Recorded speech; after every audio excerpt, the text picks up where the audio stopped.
talk about transferring a drawing now. So if you want to transfer an image from someplace where you've done it onto a plate, there's a million different ways that you could think about going about doing that. But I'm going to show you the kind of way that I like to do it, probably the simplest and easiest way. And so the easiest thing you can do, obviously, is just to do a drawing on a piece of tracing paper like this. So if you want to go ahead and sketch out what you want your image to look like on there with a little bit of tracing paper, you can obviously you can use a light table as well if you're going to make this really amazingly mustached gentleman that I'm drawing for you here, right?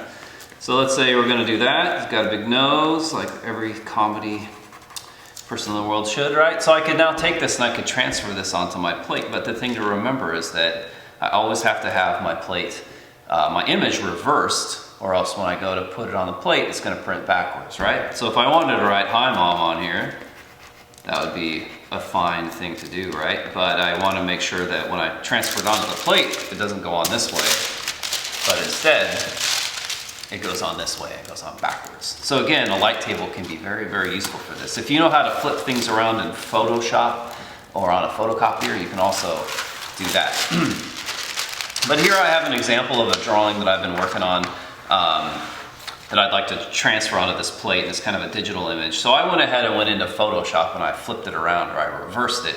So when it prints, it's actually going to print this way on the piece of paper, but I want to make sure I transfer it onto the plate backwards so that it's facing the right direction.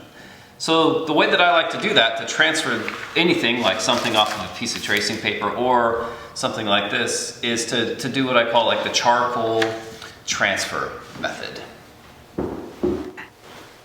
So the charcoal transfer method basically requires me to find a piece of charcoal, maybe something like these things I have over here in this, and a piece of compressed charcoal works really, really well.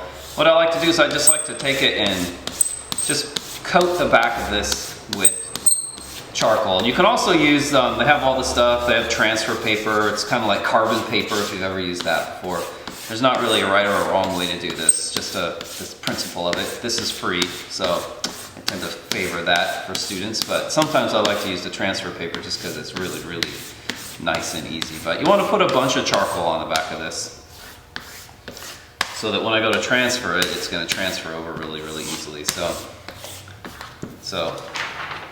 we have this now, and then you want to go ahead and set up your plate where you want it. And then I'm going to go ahead and I'm going to tape down my drawing that I'm transferring over. I'm going to go ahead and just put a few pieces of tape on there. I've marked the edges here so that it's kind of straight.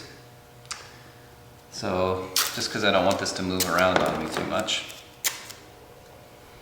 I'm going to line it all up like this and just put 2 pieces of masking tape at the top so that it kind of has a hinge on it.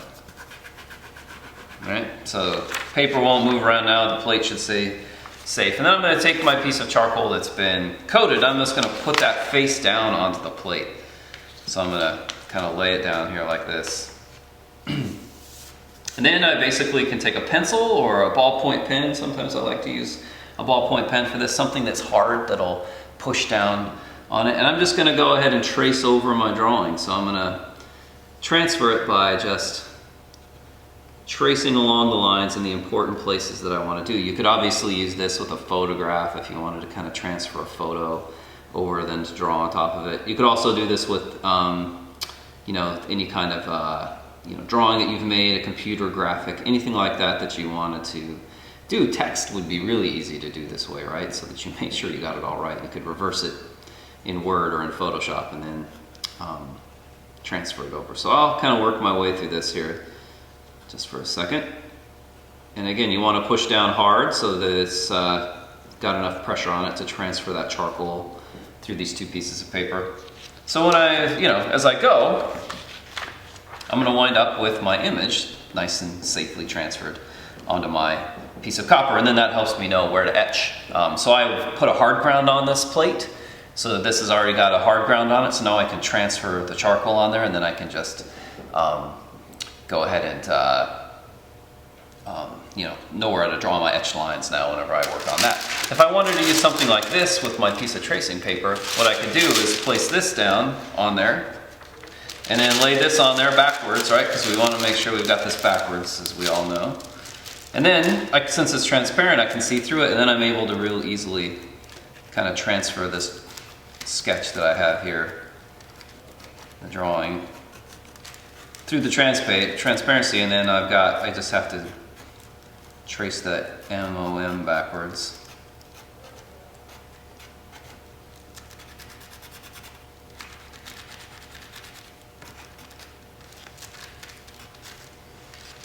And there you see. So now it's really easy for me to know where everything is going to line up. I can transfer my drawings pretty precisely from the plate onto the, or from the piece of paper, the design, whatever it is, onto the plate.